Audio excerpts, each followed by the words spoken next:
Hi friends, welcome to Shruti story world. ఈరోజు కథ వచ్చేసి ప్రేమ పెళ్ళి పార్ట్ 14.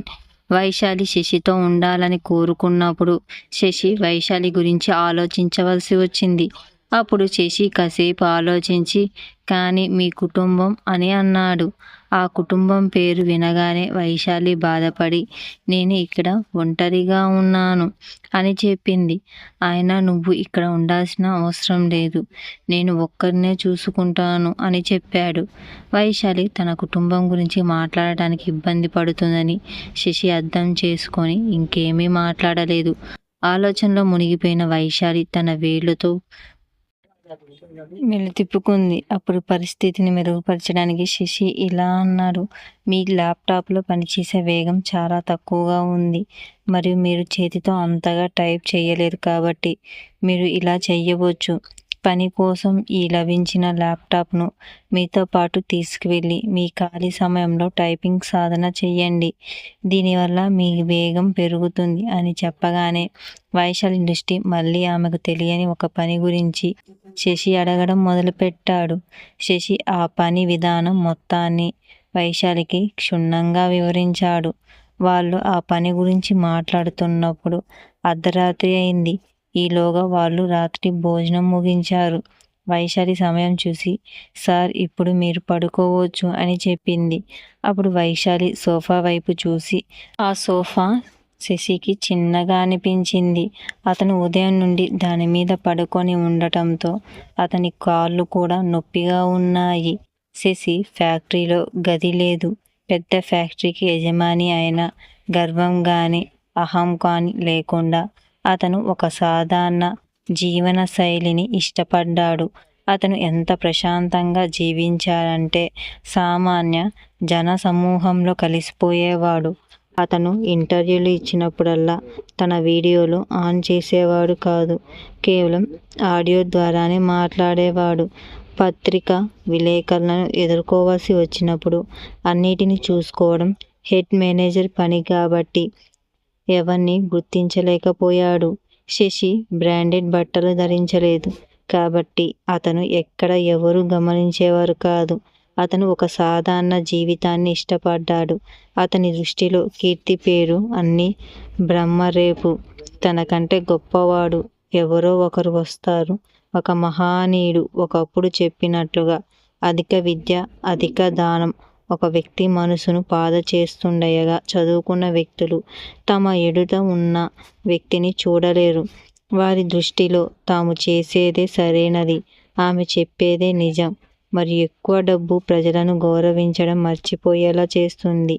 డబ్బుపై అత్యాశని పెంచుతుంది. దానివల్ల సంబంధాలు, కుటుంబం కేవలం పెరిగే మారిపోతాయి. ఎవరికి ఎవరు ప్రేమని కానీ సమయాన్ని కానీ ఇవ్వలేరు. కాబట్టి మీరు ఎంత సంపాదించినా మీరు ఎక్కడి నుండి వచ్చారో ఎప్పటికీ మర్చిపోకండి. మీలాగే జీవితాన్ని గడిపిన వారిని ఎప్పుడు అవమానించకండి, ఎందుకంటే ఇది కూడా విధి ఆడే ఆట. ప్రతి ఒక్కరూ ముందుకు వెళ్ళాలని ప్రయత్నిస్తున్నారు, కానీ కొంతమంది మాత్రమే గమ్యాన్ని చేరుకోగలుగుతారు. అంత మాత్రాన గమ్యాన్ని చేరుకున్న తరువాత వారిని గౌరవించడం మానేయకూడదు. శశి తనదైన సిద్ధాంతాలు చేసేవాడు. వైశాలి సోఫా వైపు చూడటంతో ఆమెను చూడగానే శశి ఆమెను ఆలోచన అర్థమైంది. అందుకే అతను, ఇప్పుడు నువ్వు వెళ్ళి సోఫాలో పడుకో అని చెప్పాడు. వైశాలి ఆశ్చర్యపోయి శశి వైపు చూడటం మొదలుపెట్టింది. అప్పుడు శశి ఇలా అన్నాడు, నా వైపు ఇలా ఎందుకు చూస్తున్నావు? ఉదయం నుండి కూర్చొనే ఉన్నాను లేదా నిలబడే ఉన్నాను. నీకు ఇప్పుడు విశ్రాంతి అవసరం. ఇప్పుడు హాయిగా నిద్రపోవాలి. నువ్వు సన్నగా ఉన్నావు కాబట్టి లోపల హాయిగా కూర్చోగలవు. వైశాలి ముఖం చిట్లించి, నాకు నిద్ర పట్టడం లేదు అని చెప్పింది. శశితో, నువ్వు నా మాట వినవు, నేను నీ బాస్ని, ప్రశాంతంగా వెళ్ళి పడుకో అని చెప్పగానే అప్పుడు వైశాలి ఆశ్చర్యంతో కళ్ళు పెద్దవి చేసుకొని శశి వైపు చూడటం మొదలుపెట్టింది. కేవలం అతను బాస్ అయినంత మాత్రాన శశి చెప్పిన ప్రతి మాట తను పాటించాలా? వైశాలి విశ్రాంతి తీసుకోవాలని ఆశతో శశి వైపు చూస్తుండగా, ఆ ఉద్దేశంతో శశి గట్టి స్వరం నా వైపు ఏం చేస్తున్నావు? ప్రశాంతంగా వెళ్ళి పడుకో అని అన్నాడు. వైశాలి కొంచెం భయపడి కుర్చీ సోఫాల నుంచి లేచి పొడవాటి సోఫా దగ్గరికి వెళ్ళింది. శశి కుర్చీలోనూ సోఫాలోనూ కూర్చొని ఉన్నాడు. వైశాలి లేవడం చూసి అతను నవ్వాడు. వైశాలి సోఫాలో కూర్చుంది కానీ శశి ముందు పడుకోవటానికి ఆమెకు అసౌకర్యంగా అనిపించింది. తప్పుకోవడానికి కనీసం ఒక దుప్పటి కూడా లేదు. ఆమె అలిసిపోయి కూడా ఉంది. పడుకుంటే నిద్రపోతుందేమో, ఆ నిద్ర వల్ల తన బట్టలు చెల్లాచెదురైతే ఎలా అని ఆందోళన చెందింది. ఆమె స్కార్ఫ్ కూడా ఈరోజు పనికి రాలేదు. ఏం చేయాలో ఆమెకు అర్థం కావటం లేదు. వైశాలి ఏం ఆలోచించిందో అర్థం చేసుకోవటానికి ప్రయత్నిస్తూ శశి ఆమె వైపు అలాగే చూస్తూ ఉండాడు. పడుకోవడానికి ఆమెకు అంతగా బాధిస్తున్నది ఏమిటి? కానీ శశి ఒక అబ్బాయి. అమ్మాయిలు ఎవరి ముందైనా అలా పడుకోరని అతను ఎలా అర్థం చేసుకోగలడు? వాళ్ళ శరీర ప్రతి దుస్తుల కారణంగా షర్వర్ సూట్ వేసుకున్నప్పటికీ పడుకునే ముందు ఆలోచించుకోవాల్సి ఉంటుంది. ముఖ్యంగా ఒక అపరిచితుడి ముందు అమ్మాయిలు దుప్పటి కప్పుకోకుండా సౌకర్యంగా పండుకోలేదు. వైశాలి కాసేపు ఆలోచించి పడుకోవడం ఇష్టం లేక శశితో ఇలా అంటుంది. సార్, నాకు కొద్దిగా తలనొప్పి ఉంది. ఇలా ఉంటే నేను నిద్రపోలేను. టీ తాగితే నాకు నిద్ర వస్తుంది. నేను కొంచెం టీ తాగి వస్తాను. మీకు కూడా ఒక కప్పు తెస్తాను అని చెప్తుంది. వైశాలి అయోమయంలో ఉండటం శశికి అర్థం కాలేదు. కానీ అతను ఆమెను దేనికో బలవంతం చేయలేకపోయాడు. అతనికి అమ్మాయిల గురించి పెద్దగా తెలియదు. బహుశా వైశాలికి ఏదైనా వ్యక్తిగత సమస్య ఉండి ఉండొచ్చు. అందుకే అతను కాసేపు ఆలోచించి సరే కానీ క్యాంటీన్ మూసి ఉంది అని చెప్పాడు. సమస్య ఏమీ లేదు. ఫ్రిడ్జ్లో పాలు తప్పకుండా ఉంటాయి కాబట్టి నేను టీ తెస్తాను. కానీ మీరు మిల్క్ తాగుతారా? పంచదార, లవంగాలు, యాలక్కాయలు అన్నీ వేసుకొని తెస్తాను అని చెప్పటంతో శశి మెల్లగా నవ్వి అవును, నేను కూడా మామూలు జనాలలాగే పాలు, పంచదార కలుపుకొని అలాంటి టీ తాగుతాను అని అన్నాడు. వైశాలికి కొంచెం ఇబ్బందిగా అనిపించింది. శశి అంత పేరు ఉన్న వ్యక్తి, పైగా చాలా ఫిట్గా ఉంటాడు. పైగా పెద్ద పెద్ద ప్రముఖులు ముఖ్యంగా ఫిట్గా ఉండేవాళ్ళు పాలు, చక్కెర కలిపిన టీ తాగరని ఆమె విన్నది. అందుకే అలా అడుగుతుంది. కానీ ఆ తరువాత తాను భావోద్వేగాలకు లోనై అతిగా స్పందించని గ్రహించింది.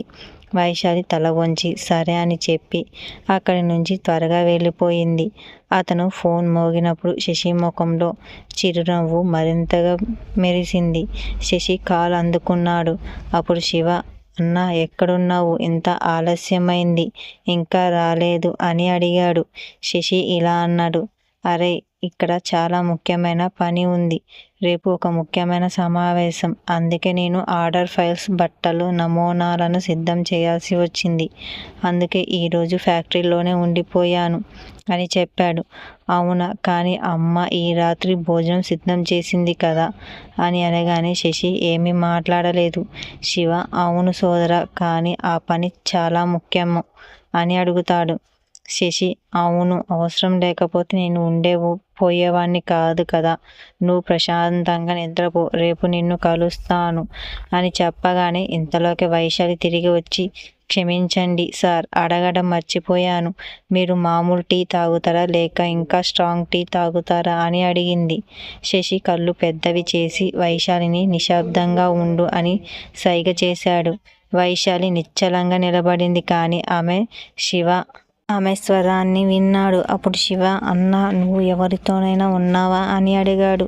శశి తన సోదరి గురించి బాగా తెలుసు. ఒకవేళ తను వైశాలి కలిసి ఉన్నారని అతనికి తెలిస్తే ఆ విషయాన్ని పెళ్లి వరకు తీసుకెళ్లడానికి అతను ఖచ్చితంగా ఏదో ఒక కొత్త మార్గాన్ని వెతుకుతాడు. అంతేకాదు, తన చేతిలో ఉంటే పెళ్లి వేడుకను ఇక్కడే జరిపిస్తాడు. అందుకే శశి ఆ పరిస్థితిని చక్కదిప్పడానికి లేదు, నేను ల్యాప్టాప్లో ఒక ప్రచార వీడియో చూస్తున్నాను. ఇప్పుడు నువ్వు వెళ్ళి నిద్రపోవచ్చు. గుడ్ నైట్ అని చెప్పి ఫోన్ పెట్టేశాడు. వైశాలి ఒక్క క్షణం శశి వైపు చూసి తలదించుకొని క్షమించండి సార్, కానీ అతని ఆలోచన సరైనదే. శివ మనసులు వేరే ఆలోచన మొదలవుతుంది. దూరం నుండి వైశాలి గొంతును అతను గుర్తుపట్టలేకపోయాడు. అందుకే శశి ఏదో అమ్మాయితో డేటింగ్ చేస్తున్నాడేమో అని అతను అనుకున్నాడు. శివ ముఖంపై చిరునవ్వు వచ్చింది. చేతులు రుద్దుకుంటూ ఈరోజు నిన్ను రెడ్డి హ్యాండ్గా పట్టుకుంటాను అన్నయ్య, అప్పుడు నీకు పెళ్లి చేయాల్సిందే అని చెప్పాడు. కానీ దాని గురించి ఆలోచన రాగా జానకి ఏమవుతుందో ఏమో అని అన్నాడు. ఇలా అనుకొని శివ మళ్ళీ తనలో తాను ఇలా అనుకున్నాడు. బాయ్ పట్ల జానుకున్న ప్రేమ, ఆకర్షణ ఎందుకు అనిపిస్తుందో నాకు అర్థం కావటం లేదు. మా అన్నయ్యకి ఎంత ఆకర్షణీయంగా ఉండాలంటే ఎవరైనా అతన్ని ఇష్టపడటం మొదలు పెడతారు. కానీ ఇష్టపడటానికి, ప్రేమలో పడటానికి చాలా తేడా ఉంది. అన్నయ్య ఒక అమ్మాయితో డేటింగ్ చేస్తున్నాడు కాబట్టి ఆ అమ్మాయి అమ్మను కూడా ప్రేమించే అమ్మాయి. అదే కాకుండా జాను కంటే చాలా తెలివైనదిగా ఉంటుందేమో. ఒకవేళ జానుకి అన్నయ్య ఎంచుకున్న అమ్మాయికి మధ్య ఓటింగ్ చేయాల్సి వస్తే నేను అన్నయ్య ఎంచుకున్న అమ్మాయికి ఓటు వేస్తాను అని అనుకుంటూ ఉంటాడు. ఇక జాను విషయానికి వస్తే నేను ఆమెకు ఇంకో మంచి అబ్బాయితో సంబంధం కుదిరిస్తాను. ఇలా అంటున్నప్పుడు శివ ముఖంలో ఒక కొంటె నవ్వు మెరిసింది. అతను కొనసాగిస్తున్నప్పుడు సరే అన్నయ్య, నేను ఈరోజు మా వదినను కలవడానికి తిరిగి వస్తాను అని చెప్పాడు. శివ వైశాలిని చూసినప్పుడు ఏం జరుగుతుంది? జాను శశిని అంత సులభంగా వదిలేస్తుందా? శశి వైశాలి జీవితం ఏ మలుపు తిరుగుతుందో తెలుసుకోవాలంటే నా ఛానల్ని వెంటనే సబ్స్క్రైబ్ చేసుకోండి ఫ్రెండ్స్.